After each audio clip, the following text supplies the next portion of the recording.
Hello dear aspirants, આપ સર્વેનું અમારી YouTube channel game changing સાયકોલોજીમાં હાર્દિક સ્વાગત છે. આજના વિડીયોમાં આપણે પ્રોબેશન ઓફિસર, ચીફ ઓફિસર તેમજ અન્ય કેટલીક સરકારી પરીક્ષાઓ માટે સમાજ કાર્ય વિષય એટલે કે સોશિયલ વર્ક વિષય અગત્યનો છે અને સાથે સાથે જે વિદ્યાર્થીઓ બેચલર ઇન સોશિયલ વર્ક અને માસ્ટર ઇન સોશિયલ વર્ક સાથે સંકળાયેલા છે તો એમને માટે પણ આ વિડીયોઝ ખૂબ અગત્યના છે. અને સમાજ કાર્ય અંતર્ગત આપણે સામાજિક વૈયક્તિક સેવા કાર્ય અને પરામર્શન સાથે સાથે એનું સરખાપણું અને તફાવત અને જે પદ્ધતિ છે એની મર્યાદા શું છે તો એ પ્રકરણની ચર્ચા કરી રહ્યા છે. અગાઉના વિડીયોમાં આપણે વૈયક્તિક સેવા કાર્યમાં પરામર્શન શા માટે ઉપયોગી છે, કયા કયા પ્રકારના પરામર્શન હોય છે એ અંગેની વિસ્તૃત ચર્ચા કરી હતી. જો તમે અગાઉના વિડીયો જોયા ન હોય તો એ પ્લેલિસ્ટમાં જઈને જોઈ લેજો. હવે આપણે બેઝિકલી આજે વાત કરવાના છે પરામર્શનની કુશળતાઓ અને સાથે સાથે મર્યાદાઓ. તો આપણે અગાઉ જોયું હતું કે પરામર્શન એટલે કે કોઈક એક્સપર્ટ વ્યક્તિ છે, કોઈ નિષ્ણાંત વ્યક્તિ છે, એના દ્વારા જે જરૂરિયાતમંદ વ્યક્તિ છે એટલે કે સેવાર્થી છે એને જે હેલ્પ કરવામાં આવે તો એને આપણે પરામર્શન કાઉન્સેલિંગ તરીકે ઓળખીએ છીએ.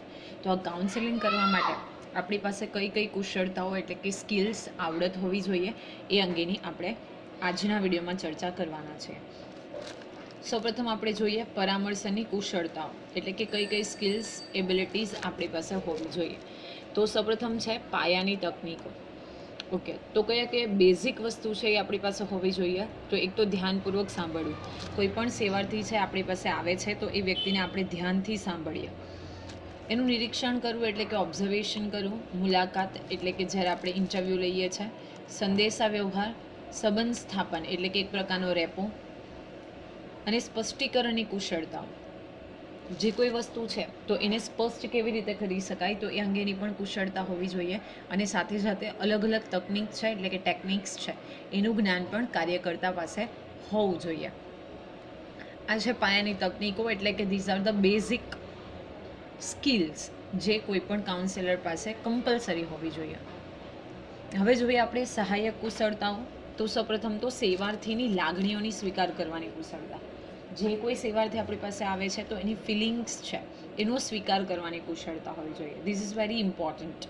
કારણ કે જો આપણે બેઝિકલી આજના સમયની વાત કરીએ તો તમને ખબર છે કે લોકો બીજાના ઇમોશન્સ, ફિલિંગ્સની કદર નથી કરતા. તો સૌપ્રથમ તો સેવાર્થીની લાગણીઓ છે તો એનો સ્વીકાર કરવાની કુશળતા હોવી જોઈએ. નેક્સ્ટ છે સેવાર્થી પ્રત્યે સહાનુભૂતિ, સિમ્પથી દર્શાવવાની કુશળતા. કોઈક વ્યક્તિ મુલાકાતી જ્યારે આપણી પાસે આવે છે, સેવાર્થી આપણી પાસે આવે છે તો એના જે કોઈ પ્રોબ્લેમ છે તો એમાં સહાનુભૂતિ તમારે સિમ્પથી બતાવવાની પણ કુશળતા હોવી જોઈએ. સેવાર્થીને તેની સમસ્યામાંથી બહાર કાઢવા માટેની ખાતરી કરાવવી, એક પ્રોમિસ આપવી, એક એસ્યોરન્સ આપવું કે જે પ્રોબ્લેમ છે એમાંથી ડેમ શ્યોર બહાર આવી શકશે. Okay, this is again very important. આપણે કોઈક ડૉક્ટર પાસે કોઈ રોગનો ઈલાજ કરાવવા જઈએ તો એ આપણને ખાતરી આપે છે કે એને 100% એફર્ટ કરશે. પછી ક્યોર થવું નહીં થવું એ પછીની વાત છે, પણ જે કોઈ સમસ્યા છે એમાંથી બહાર કાઢવા માટેની ખાતરી કરાવવી જોઈએ. એટલો એનામાં વિશ્વાસ હોવો જોઈએ. સેવાર્થીના હાવભાવ અને લાગણીઓને દોરવણી એટલે કે અપનાવવાની કુશળતા. એના જે હાવભાવ છે, જેસ્ચર્સ છે, એની લાગણી છે, ફિલિંગ્સ છે તો એને પણ અપનાવવાની, એ બધી વસ્તુને સ્વીકાર કરવાની કુશળતા હોવી જોઈએ. સેવાર્થીને પ્રોત્સાહિત કરવાની કુશળતા. Again this is very important. જ્યારે કોઈ વ્યક્તિ આપણી પાસે આવે છે તો એ હતાશ છે, નિરાશ છે, સમસ્યાઓથી ઘેરાયેલી છે તો એને તમારે મોટિવેટ કરવાની છે, પ્રોત્સાહિત કરવાની છે તો એ અંગેની પણ કુશળતા હોવી જોઈએ. નેક્સ્ટ છે કાર્ય પ્રક્રિયા સંબંધિત મદદ કરવાની કુશળતા. જે કોઈ કાર્ય પદ્ધતિ છે એ અંગે, એ સંદર્ભે. ઓકે, આપણે જોયું જ હતું કે પરામર્શન એટલે કે બેઝિકલી કાઉન્સેલિંગ. તો જે તે ફિલ્ડની વ્યક્તિ છે, જે તે વસ્તુમાં એક્સપર્ટ છે તો એ સંબંધિત મદદ કરવાની કુશળતા પણ હોવી જોઈએ. વકીલાત કરવાની કુશળતા. ઓકે, વકીલાત કરવું ઇન સેન્સ હેર કે તમારો જે પક્ષ છે, જે મેટર છે તો એને તમે સારી રીતે પ્રેઝન્ટ કરતા હોઈ શકવા જોઈએ. ઓકે, તો એને વકીલાત કરવાની કુશળતા. તમે એડવોકેટ્સને જોયા હશે કે જે કોઈ તર્ક વિતર્ક છે એકદમ ઠોસ રીતે કરતા હોય તો એની અંગેની કુશળતા હોવી જોઈએ. સેવાર્થીની વાતમાં અધ વચ્ચે દખલગીરી ન કરવી. It is important. આપણે ઘણી વખત એવું હોય છે કે કોઈક વ્યક્તિ બોલતી હોય તો વચ્ચે આપણે બોલીએ. ઓકે, એની વાત કટ કરી નાખીએ તો વચ્ચે દખલગીરી ન કરવી ખુલ્લા પ્રશ્નો પૂછવા. ઓકે, ઓપન એન્ડેડ જે ક્વેશ્ચન હોય, જે તે સમસ્યાને લગતા કમ ટુ ધ પોઈન્ટવાળા ક્વેશ્ચન પૂછવાના છે. ઓકે, નેક્સ્ટ, અનિર્ણયાત્મક સ્થિતિ જાળવી રાખવાની કુશળતા. ઓકે, કોઈ પણ પ્રકારનો નિર્ણય ન આવે, અનિર્ણયાત્મક, બાયસનેસ વગર. ઓકે, કોઈ પણ પ્રકારનું ભેદભાવ રાખ્યા વગર જે સ્થિતિ છે એને પકડી રાખવાની કુશળતા હોવી જોઈએ. નેક્સ્ટ છે સેવાર્થીને યોગ્ય સમય અને સ્થળ પૂરું પાડવાની કુશળતા. ઓકે, જ્યારે તમે સેવાર્થીને મળવા માટે બોલાવો છો તો એવું નહીં કે 2-5 મિનિટ થાય એટલે you are busy in your work, એટલે એ પર્સનને તમે અવોઇડ કરો. નહીં, યોગ્ય સમય અને સાથે સાથે સ્થળ. ઓકે, કઈ જગ્યા પર પ્રશ્નોનું સમાધાન થઈ શકશે, કઈ સંસ્થા દ્વારા, તો એ બધી જ વસ્તુ પૂરી પાડવાની કુશળતા પણ એક પરામર્શકાર પાસે હોવી જોઈએ. હવે આપણે જોઈએ પરામર્શની તકનીકો, એટલે કે કઈ કઈ ટેકનિક્સનો ઉપયોગ કરીને કાઉન્સેલિંગ કરવામાં આવે છે.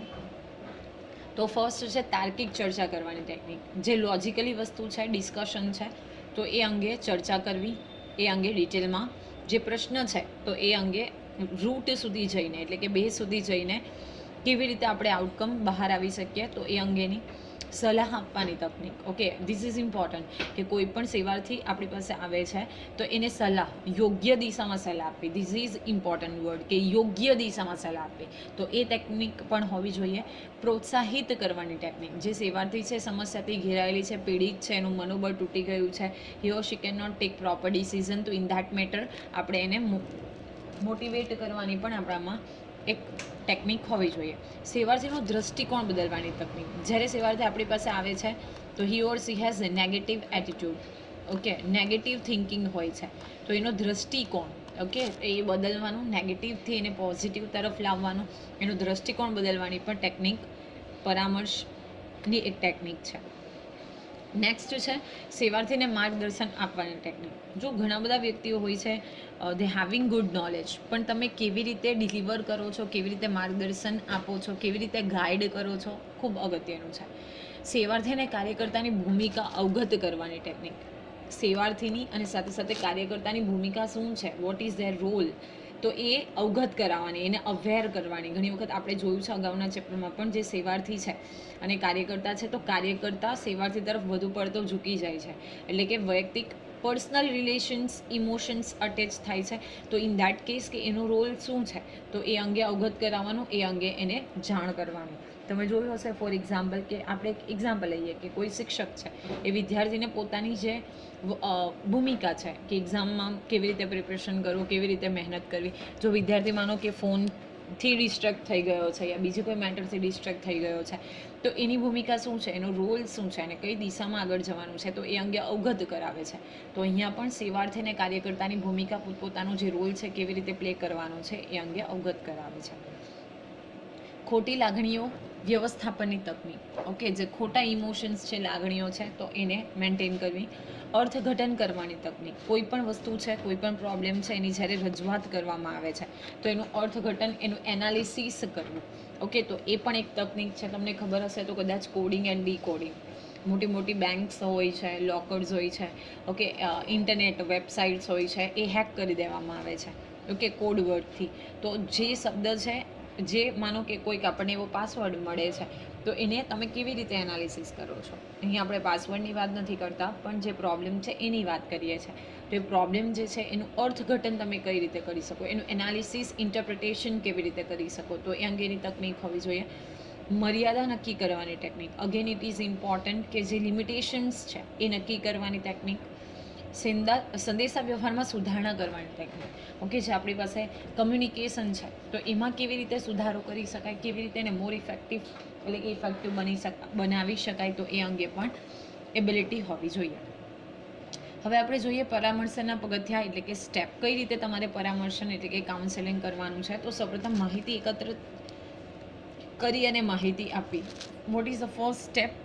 સૌથી પ્રથમ સ્ટેપમાં આપણે શું કરશું, માહિતીને કલેક્ટ કરશું, એકત્ર કરશું, અને સામેવાળી વ્યક્તિ જે છે એને માહિતી આપશો, એટલે કે ઇન્ફોર્મેશન પ્રોવાઈડ કરશું. નેક્સ્ટ, યોગ્ય વાતાવરણનું નિર્માણ કરવું. જે કોઈ પ્રોબ્લેમ છે તો એ અનુલક્ષીને યોગ્ય એટમોસ્ફિયર, વાતાવરણ આપણે ઊભું કરીશું. થર્ડ, ઇટ ઇઝ ઇમ્પોર્ટન્ટ કે ધ્યાનપૂર્વક સાંભળવું. જ્યારે સેવાર્થી એના પ્રોબ્લેમની રજૂઆત કરે છે તો એને ખૂબ જ ધ્યાનપૂર્વક સાંભળવી. નેક્સ્ટ, ધ્યાનપૂર્વક પ્રશ્ન પૂછવા. જે કોઈ પ્રોબ્લેમ છે તો એને અનુલક્ષીને એ જ વિષયમાં, ઓકે, એનાથી ભટકવાનું નથી. જે વિષય છે તો એ વિષયને અનુસંધાને ધ્યાનપૂર્વક પ્રશ્ન પૂછવા અને નોટ ડાઉન કરવું. ઓકે, સ્પષ્ટ અને સરળ સંવાદો કરવા. જ્યારે આપણે ડિસ્કશન કરતા હોઈએ તો એકદમ that should be very precise and easy. સ્પષ્ટ હોવું જોઈએ, કોઈ પણ પ્રકારનું ગૂંચવાડો ઊભું કરે એવું નહીં, અને સરળ એકદમ ઇઝી વેમાં આપણે શું કરવાનું છે, ડિસ્કશન કરવાનું છે. પૂરતો સમય આપવો. મેં તમને કીધું એવું નહીં કે તમારી પાસે આવે અને પછી તમે એવું કહો કે ભાઈ આઈ એમ બિઝી. તો એની પાસે પૂરતો સમય સેવાર્થીને આપવો.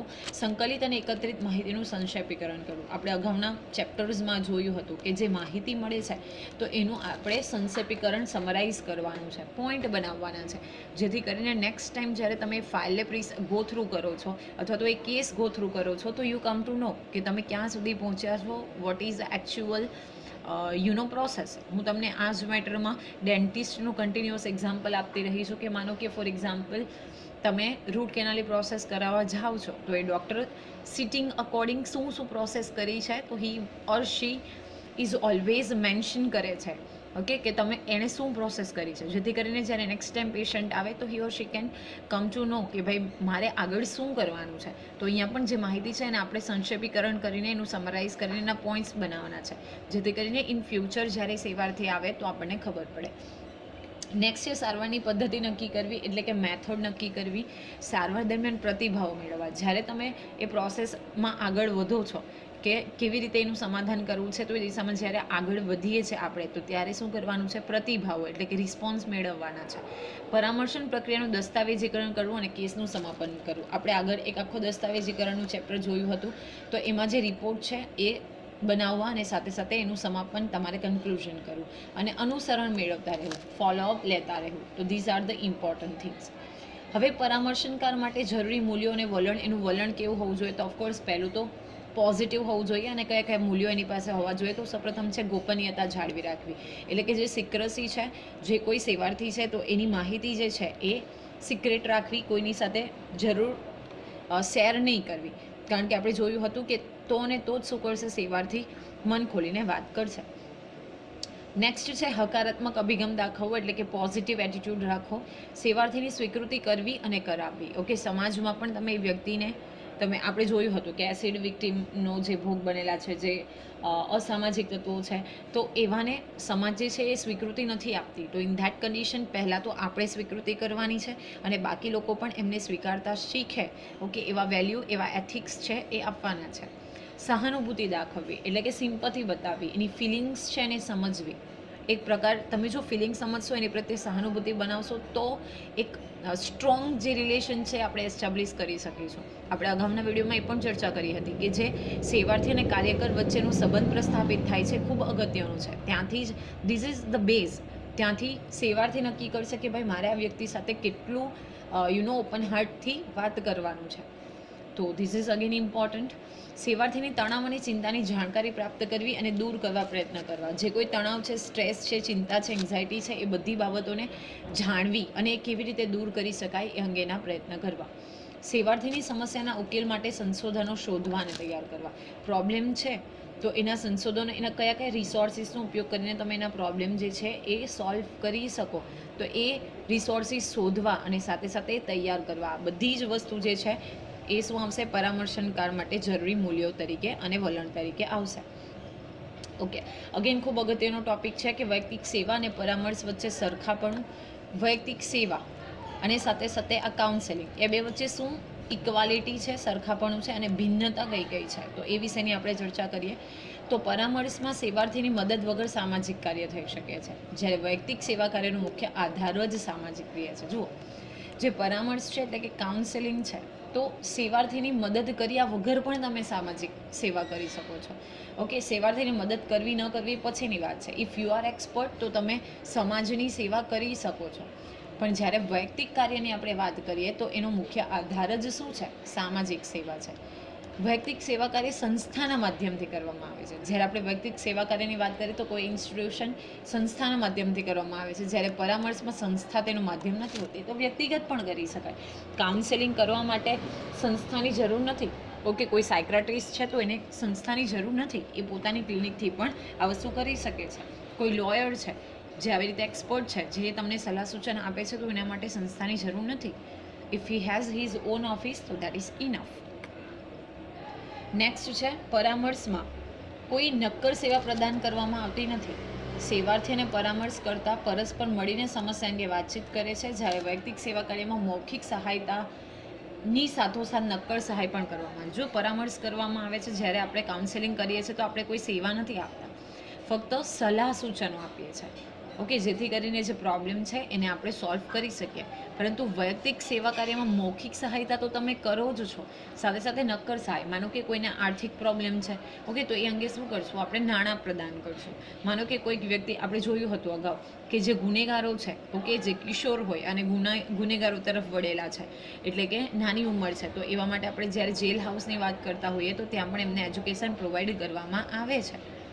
ઓકે, પરામર્શમાં પરામર્શ કરતા સેવાર્થીની કોઈ એક વિશિષ્ટ સમસ્યા ઉપર ભાર મૂકે છે, જ્યારે વૈયક્તિક સેવા કાર્યમાં કાર્ય કરતા સેવાર્થી ઉપર સંપૂર્ણ ધ્યાન હોય છે. જો જ્યારે આપણે કાઉન્સેલિંગની વાત કરીએ તો એક વિશિષ્ટ સમસ્યા, મેં તમને એક્ઝામ્પલ આપ્યું, માનો કે કોઈક વ્યક્તિનો આઈક્યુ ઓછો છે, એ ફેસ કરે છે, મેન્ટલ પ્રોબ્લેમથી પીડિત છે, તો કાઉન્સેલર છે એ જ બાબત ઉપર ધ્યાન આપશે. પણ જ્યારે આપણે વૈયક્તિક સેવા કાર્યની વાત કરીએ છીએ તો એનું સંપૂર્ણ ધ્યાન આજુબાજુ 360 ડાયમેન્શનથી કરશે. એટલે આપણે એવું કહી શકીએ કે વૈયક્તિક સેવા કાર્યનું જે કાર્યક્ષેત્ર છે એ બહોળું છે. વૈયક્તિક સેવા કાર્યનો ઉદ્દેશ સેવાર્થીનું સંપૂર્ણ અધ્યયન કરવાનું છે, જ્યારે પરામર્શમાં સેવાર્થીના વ્યક્તિત્વના કેટલા અંશ પ્રગટ થાય છે. જુઓ, બેઝિકલી જ્યારે આપણે વાત કરીએ છીએ વૈયક્તિક સેવા કાર્ય, તો એનો ઉદ્દેશ્ય શું છે કે સંપૂર્ણ અધ્યયન 360 ડિગ્રીથી એનું ડાયમેન્શન કરવાનું છે. પરંતુ પરામર્શ એટલે કે જ્યારે આપણે કાઉન્સેલિંગની વાત કરીએ તો કેટલાક ચોક્કસ ફેક્ટને આધારે જ આપણે શું કરીએ છીએ, એનું પરામર્શન કરીએ છીએ. વૈયક્તિક સેવા કાર્યમાં ક્રિયાઓ પર ભાર મૂકવામાં આવે છે, જ્યારે સેવાર્થીને બધા જ પ્રકારની મદદ કરવામાં આવે છે, જ્યારે પરામર્શમાં વાર્તાલાપ અને તર્ક વિતર્ક હોય છે. જો વૈયક્તિક સેવા કાર્યમાં શું કરવામાં આવે છે, એક્શન, ક્રિયાઓ પર ભાર મૂકવામાં આવે અને બધા જ પ્રકારની, મેં તમને કીધું સામાજિક, આર્થિક, માનસિક બધી મદદ કરવામાં આવશે. જ્યારે પરામર્શ એટલે કે કાઉન્સેલિંગમાં ફક્ત અને ફક્ત શું કરવામાં આવે છે, લોજિક બેઝ ઉપર તર્ક વિતર્ક કરવામાં આવે છે. વૈયક્તિક સેવા કાર્યમાં સમસ્યાના સમાધાન માટેના રસ્તા સૂચવવામાં આવે છે. જો જે સેવા કાર્યની આપણે વાત કરીએ તો એના રસ્તા, કેવી રીતે પ્રોબ્લેમનું સમાધાન કરી શકાય એ માટેના સોલ્યુશન્સ બતાવવામાં આવે છે. જ્યારે પરામર્શમાં આવી કોઈ વ્યવસ્થા હોતી નથી, એ કેવળ ભવિષ્યની આશા ઉપર સેવાથી નિર્ભર રહે છે. તમે કાઉન્સેલર પાસે જાઓ તો ભવિષ્યમાં તમે આ કરી શકો. ઓકે, મેં તમને એક્ઝામ્પલ આપ્યું હતું ગયા વિડીયોમાં કે કોઈ વિદ્યાર્થીને ફિલ્ડ ચૂઝ કરવામાં પ્રોબ્લેમ છે અને એ કાઉન્સેલર પાસે જાય તો એને ફક્ત માર્ગદર્શન આપી શકે જેના ફ્યુચર માટે ઉપયોગી થાય. પરંતુ અહીં શું કરવામાં આવે છે, પ્રોપર જે વે છે એ બતાવવામાં આવે છે. નેક્સ્ટ છે, વૈયક્તિક સેવા કાર્યમાં કાર્યકર્તાને સેવાર્થી સાથે ઘનિષ્ઠ સંબંધ, એક રેપો જે છે એસ્ટાબ્લિશ થાય છે. સેવાર્થી પોતાની સંભાવનાઓ, અસંભાવનાઓને વ્યક્ત કરવાનો અવસર પ્રાપ્ત થાય છે, જ્યારે પરામર્શમાં આમ થતું નથી. એક પ્રોફેશનલ વર્ક થઈ જાય છે, એમાં કોઈ પ્રકારનો રેપો જે છે ખાસ એસ્ટાબ્લિશ થતો નથી, પરંતુ વૈયક્તિક સેવા કાર્યમાં એક પ્રોપર રેપો જે છે એ એસ્ટાબ્લિશ થાય છે. સંસ્થામાં ઉપલબ્ધ સેવાઓનું તાત્પર્ય પરામર્શમાં કેવળ સમય અને સ્થિતિ હોય છે. મુલાકાતમાં સંસ્થાની નીતિઓ પર કોઈ વાર્તાલાપ કરવામાં આવતો નથી. પરામર્શમાં સેવાર્થીની સમસ્યા પ્રમુખ સ્થાને છે. જુઓ, જ્યારે કોઈ વ્યક્તિ સેવામાં સંસ્થામાં આવે છે તો ઇન ધેટ કન્ડિશન કે સંસ્થાની નીતિઓ શું છે, રૂલ્સ રેગ્યુલેશન શું છે, એની ઉપર કોઈ વાર્તાલાપ નથી કરવામાં આવતો. જ્યારે પરામર્શની આપણે વાત કરીએ તો એની જે સમસ્યા છે એ મુખ્ય સ્થાને છે અને વૈયક્તિક સેવા કાર્યમાં વાર્તાલાપનો વિષય સેવાર્થીની સમસ્યા હોય છે, પરંતુ સમસ્યાનો સંબંધ કાયમ સેવા રહે છે. જો અહીંયા એક પ્રકારની સેવા છે અને અહીંયા શું છે, એક પ્રકારનો પ્રોફેશન છે. વૈયક્તિક સેવા કાર્યમાં સંસ્થાની નીતિઓ પર કાર્યકર્તાની નિપુણતાઓ નિર્ભર હોય છે, જ્યારે પરામર્શ કરતા આત્મનિર્ભર હોય છે. મેં તમને અગાઉ જ કીધું કે વૈયક્તિક સેવા કાર્યની જે સંસ્થા છે, ઇન્સ્ટિટ્યુશન છે, તો એમાં સંસ્થાની નીતિઓ ઇમ્પોર્ટન્ટ છે. ઓકે, જ્યારે પરામર્શ કરતા એટલે કે કાઉન્સેલર છે એ પોતે આત્મનિર્ભર છે, સેલ્ફ રેલિયન્ટ છે, એણે કોઈક સંસ્થાને ફોલો કરવી પડતી નથી. પરામર્શકર્તાની પાસે સેવાર્થી મદદ માટે આવે છે, જે ખાનગી કોઈ પણ અન્ય સહાયતા દ્વારા ઉકેલી શકાતી નથી. જો શું છે, જ્યારે કાઉન્સેલર પાસે સેવાથી આવે છે તો એને કોઈ પણ અન્ય સહાયતા દ્વારા એને ઉકેલી શકાતી નથી. હવે આપણે જોઈએ સામાજિક સેવા, વૈયક્તિક સેવા કાર્યની કેટલીક મર્યાદાઓ. તો સૌપ્રથમ તો સામાજિક વૈયક્તિક સેવા કાર્ય પદ્ધતિ એ સમયની દ્રષ્ટિએ ખૂબ ખર્ચાળ પદ્ધતિ છે. જો it tax too much time, તો સમયની દ્રષ્ટિએ કેવી છે, થોડી ખર્ચાળ છે, વધારે ખર્ચાળ છે. નેક્સ્ટ, તાલીમ પામેલ કાર્યકરોનો અભાવ છે. સંસ્થા તો છે પરંતુ ત્યાં વેલ ક્વોલિફાઈડ, વેલ ટ્રેન્ડ જે કાર્યકર છે એનો અભાવ છે. વૈયક્તિક કામ દરમિયાનગીરીમાં પક્ષપાતની સંભાવના હોય છે. આપણે કીધું હમણાં જ મેં તમને કીધું હતું કે બાયસનેસ નહીં બતાવવાની, તમારે ન્યુટ્રલ રહીને કામ કરવાનું છે.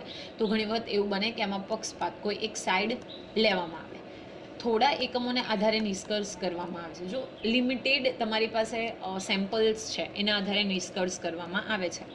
ખામીયુક્ત દસ્તાવેજો પર આધાર રાખે છે. આપણી પાસે જે ઇન્ફોર્મેશન છે, જે ડોક્યુમેન્ટ છે, એમાં માઇટ બી પોસિબલ કે એમાં એરર્સ હોઈ શકે, ખોટા પણ હોઈ શકે, જેની ઉપર આધાર રાખવામાં આવે છે, જેને કારણે જે રિઝલ્ટ મળવું જોઈએ એ પ્રોપર રિઝલ્ટ મળતું નથી. સત્યાયનનો અભાવ જોવા મળે છે, ટ્રુથ. ઓકે, તો એનો અભાવ જોવા મળે છે. મેં તમને કીધું કે ઘણી વખત બની શકે કે જે માહિતી આપવામાં આવી છે એ માહિતી ખોટી પણ હોઈ શકે. આપણે જોયું હતું કે કોઈ ગુનેગાર છે તો બની શકે કે ગુનેગાર ગેરમાર્ગે દોરાવવા માટે ખોટી માહિતી આપતું હોય, તો જે સત્ય છે, ટ્રુથ છે, એનો અભાવ પણ જોવા મળી શકે છે. તો આજના વિડીયોમાં આપણે શું મર્યાદા છે, સાથે સાથે શું તફાવત છે અને શા માટે ઉપયોગી છે, કઈ સ્કિલ્સ એબિલિટી રિક્વાયર્ડ છે, તો એ અંગેની વિસ્તૃત ચર્ચા કરી. આશા રાખું છું કે આ વિડીયોમાં તમને સમજ પડી હશે.